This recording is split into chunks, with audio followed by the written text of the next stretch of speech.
जशी यांना विनंती करते की त्यांच्या प्रवचनाचा लाभ मला घेता यावा.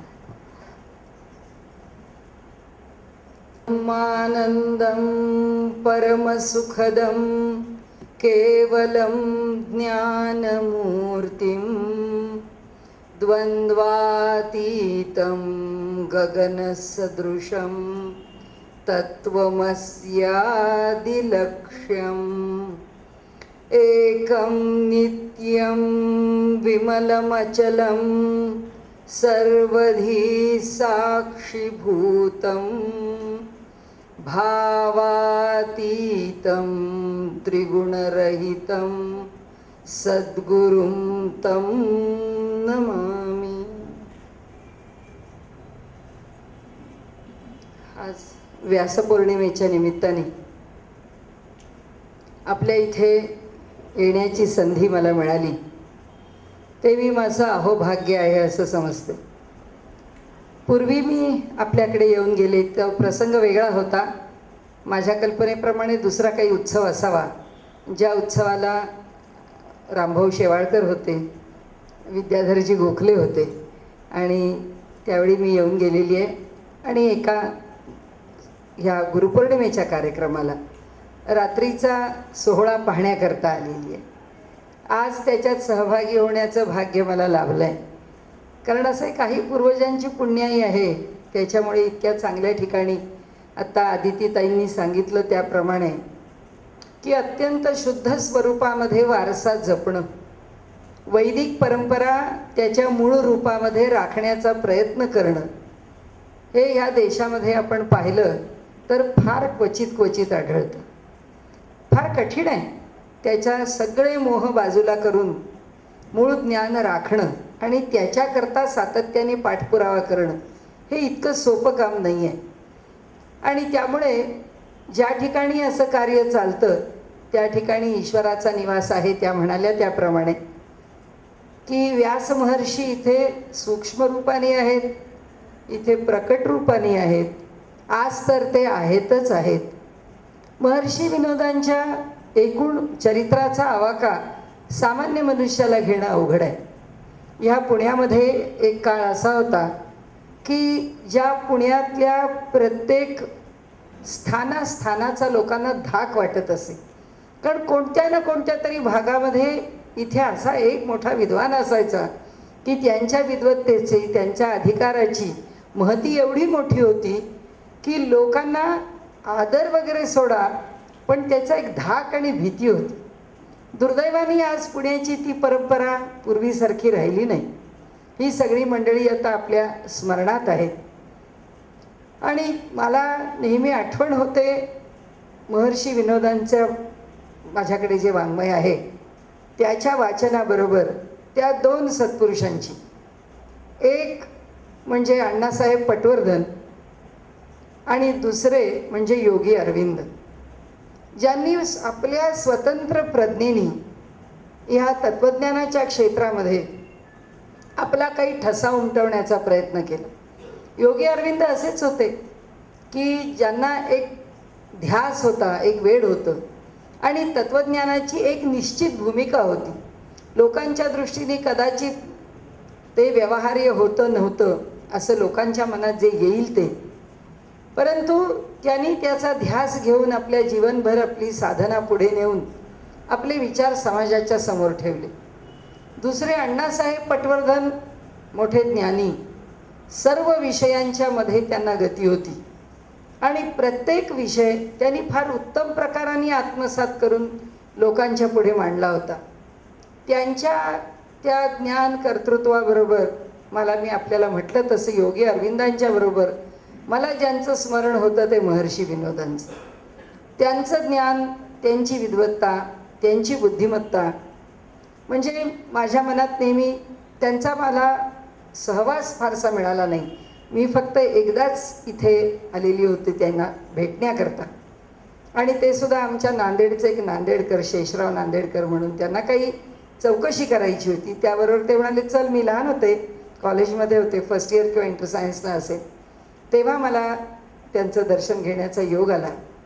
आणि एक व्यक्तिमत्व बघितल्यावर आपण जसे भारावून जातो तसं त्या वयात कळत काही नव्हतं, पण आम्ही भारावलो होतो, त्यांची मुलगी मी. आम्ही कितीतरी दिवस त्यांच्या सगळ्या बोलण्याची चर्चा करत होतो. आपल्यापुढे सांगण्याचा विषय असा की ज्याला मल्टी डायमेन्शनल पर्सनॅलिटी म्हणतो आपण, की बहुआयामी व्यक्तिमत्व, अनेक अंगांनी विकसित असलेलं व्यक्तिमत्व. जसा योगाचा अभ्यास म्हणा किंवा पतंजली योगसूत्रांचा अभ्यास म्हणा, जशी करायला सुरुवात झाली तसं त्या अभ्यासामध्ये मला असं एक जाणवलं की जी पुस्तकं, त्यांचे जे काव्य जे वाचनामध्ये आलं, त्या वाचनामधून त्यांची जी अनुभूती आहे त्याचा जो काही आपण त्या काव्यातून, त्या लिखाणामधून आपण जो धांडोळा घेतो, त्यातून माझ्या असं लक्षात आलं की महर्षी विनोदांनी तीनही बाबतीमध्ये जे वर्णन करताना पतंजलींचं केलं आहे की योगेन चित्तस्य, त्यांनी योगाच्या अभ्यासातून चित्ताच्या संदर्भामध्ये जो बारकावा, जो आनंद, जी प्रगती आणि समाजापुढे जे त्याचं सार ठेवण्याचं योगदान, ते त्यांनी योगाच्या संदर्भात केलं आहे. पदेन वाचाम, त्यांची वाणी अप्रतिम आहे. त्यांची लिखाण, त्यांची शैली, भाषा प्रभुत्व, त्यांच्या भाषा प्रभुत्वानंतर आज मला जे भाषा प्रभुत्व भुरळ घालतं ते आजचे आमच्या उत्तर भागामधले धर्मेंद्रजी. भाषा कशी वागते, म्हणजे भाषेला वाकवणारी जी माणसं आहेत त्याच्यामध्ये महर्षी विनोदांची भाषाशैली आहे. त्यामुळे पदेन वाचाम मलम शरीरस्यचे वैद्यकेन, अनेक प्रकारचे उत्तमोत्तम उपाय त्यांनी लोकांच्याकरता समोर ठेवलेले आहेत.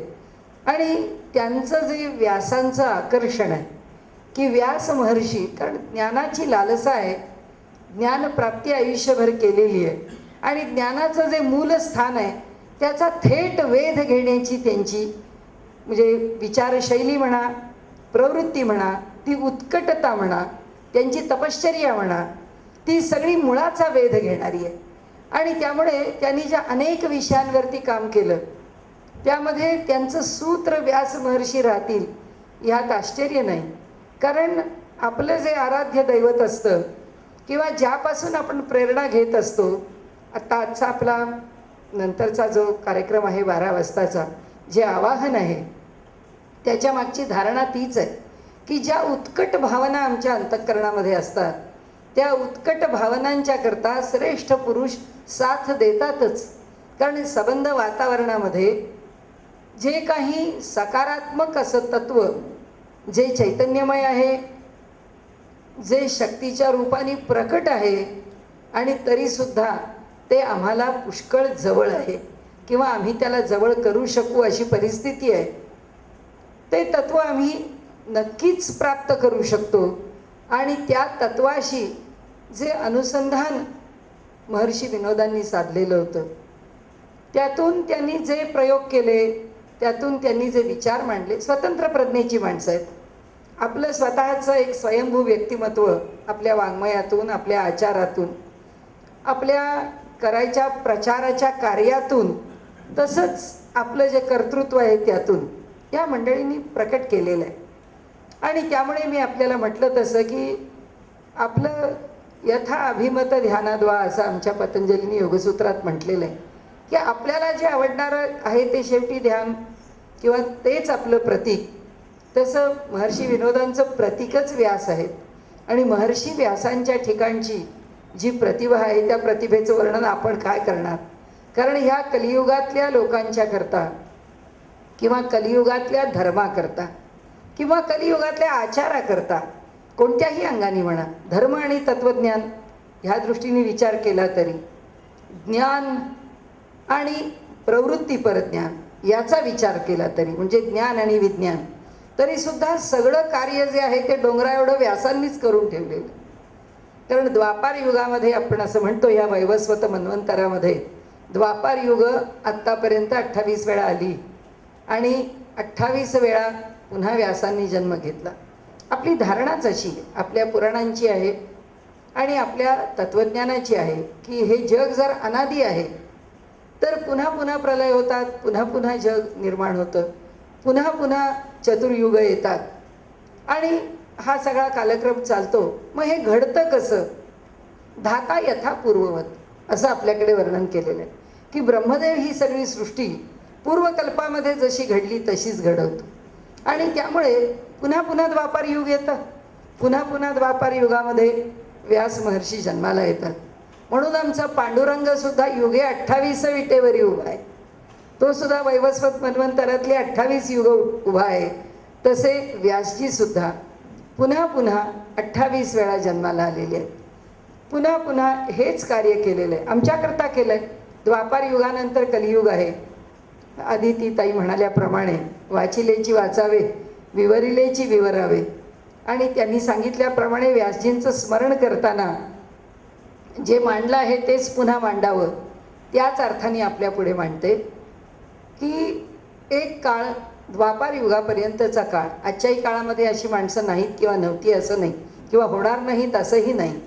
पण जी बुद्धी महर्षी विनोदांनी ज्या मेधा संस्कारावरती किंवा ज्या मेधावर्धनावरती भर दिला आहे, ती मेधा, अलौकिक ज्ञान, विशिष्ट प्रकारची बुद्धीचा विकासातून निर्माण झालेलं ज्ञान किंवा बुद्धीचा तो साधलेला विकास, या अनेक अंगांनी जर विचार केला आपण, तर ती मेधा, ती बुद्धी, ती धारणाशक्ती आज ह्या युगामध्ये राहणं अवघड आहे. आणि हे लक्षात घेऊन आमच्या ज्या सगळ्या वेदोराशी होत्या त्या मुक्त होत्या आणि त्याचा अभ्यास, त्या कंठस्थ करणं आणि त्या शेवटी परावाणीमध्ये ठेवणं, त्याकरता आपल्याकडे कथा याज्ञवल्क्यांची सांगितली जाते की याज्ञवल्क्य ऋषी आपल्याच मामांच्याकडे विद्याग्रहण करत होते आणि त्या ठिकाणी यजुर्वेदाचा अभ्यास चालू होता. तो अभ्यास चालू असताना किंवा जो वेदाचा अंग ते शिकत होते, एक पद्धत अशी होती, राजाश्रय आहे आश्रमाला आणि रोज राजांच्याकडे जाऊन तीर्थ द्यायचं आहे. तर कुणीतरी विद्यार्थी जाऊन राजांकडे तीर्थ देत असे. एक दिवस असा की कुणा विद्यार्थ्यांना पाठवता आलं नाही, म्हणून पिपलाद ऋषींनी याज्ञवल्क्यांना पाठवलं आणि सांगितलं की आज तीर्थ देण्याचं काम तुझं आहे, तू देऊन ये. त्याप्रमाणे ते तीर्थ देण्याकरता गेले. नेहमीप्रमाणे राजाला कल्पना नाही. त्यांनी सांगितलं ठेवून द्या, मी घेईन.